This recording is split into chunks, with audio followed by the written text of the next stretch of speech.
to be honest, according to me, I don't know what other people think. I believe that our president, Mr. Cyril Ramaphosa, handled the interview with Donald Trump very well, according to me. I don't know what was discussed before the cameras went on. I don't know if it was all staged for it to become. There was a lot of predictions that our president would be humiliated, would be treated like a Zelensky, but it was not. He was welcomed there in the Oval Office and he was very much respected according to what I observed. I don't think our country looks bad after that interview. In fact, I think our country looks good because everyone was speaking in favor of our country, including our Johan, Rupert, and the other white people. Yeah, so shout out to them. But it was very interesting though to witness the center of discussion for this whole thing was about Julius Malema. I thought it was about the Land Expropriation Act.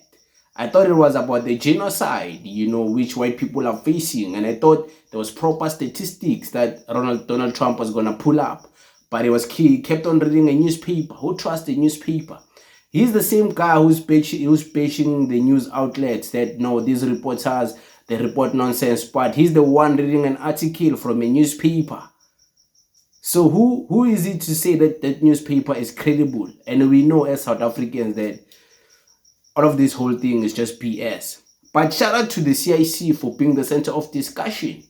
And he replied to these people, by the way, the CIC being the CIC, he won't let it fly. He will reply because he has the sense of freedom. Okay, this is what the CIC said.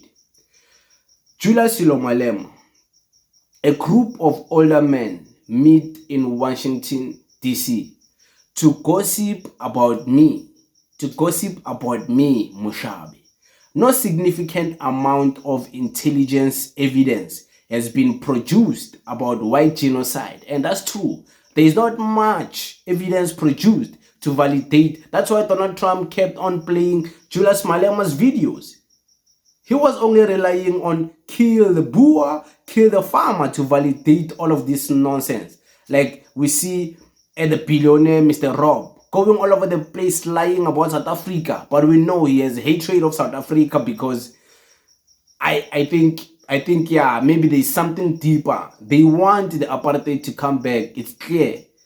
It's clear by now, these people, how they're acting. Okay, Julius Malema continues. We will not agree to compromise our political principle on land expropriation without compensation for political expediency. He won't do that. He's not going to do that. Even though Johan Rupert was trying to sanitize the whole situation, Silo is saying, we won't allow anyone to make us silence. We won't allow anyone to deter us from our political journey. It was so interesting to listen to this whole issue, even though I believe it was all respectful. It was very respectful. Donald Trump was very respectful, by the way. But he didn't even know that in South Africa we have a parliament. Because it seems like he was trying to call it something else.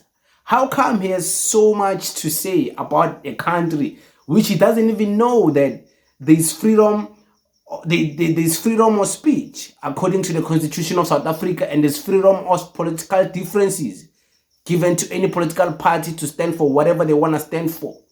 He has so much opinions about our country, but he couldn't even research about the freedoms we have to have different political parties. That was very strange to me. That was very, very strange, because how come he has so much to say, but he has little knowledge about our country? He didn't even know that we have a parliament. He called it something else. He said, like, you guys have what. I was like, what?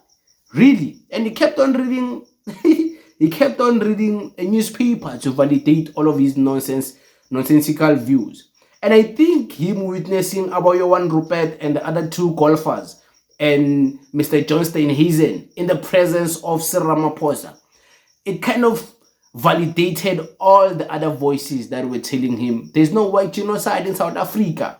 So that's why he was so calm, I think. But Shout out to Samkele, by the way. He was raising a very, very critical issue and a very critical question. And this question is so, so important because nobody addressed it. Nobody spoke about it. When they were busy playing clips of Julius Malema and Andile Mngxitama talking about white people, land and whatever, all of those things.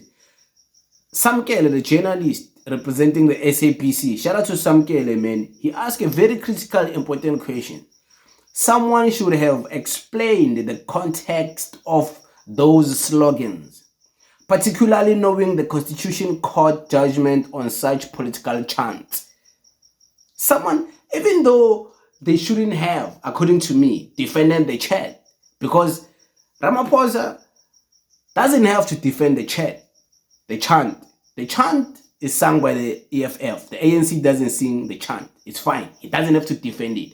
But he should have provided context as to this is a political chant, the history of the chant, where it comes from. He could have done that, but he didn't do that. He didn't do that. Maybe he forgot to do that. Maybe that was not his intention. Maybe if he did that, it would have come across as if maybe he's trying to justify it. So it's all good. But this is a very critical question because nobody addressed that part.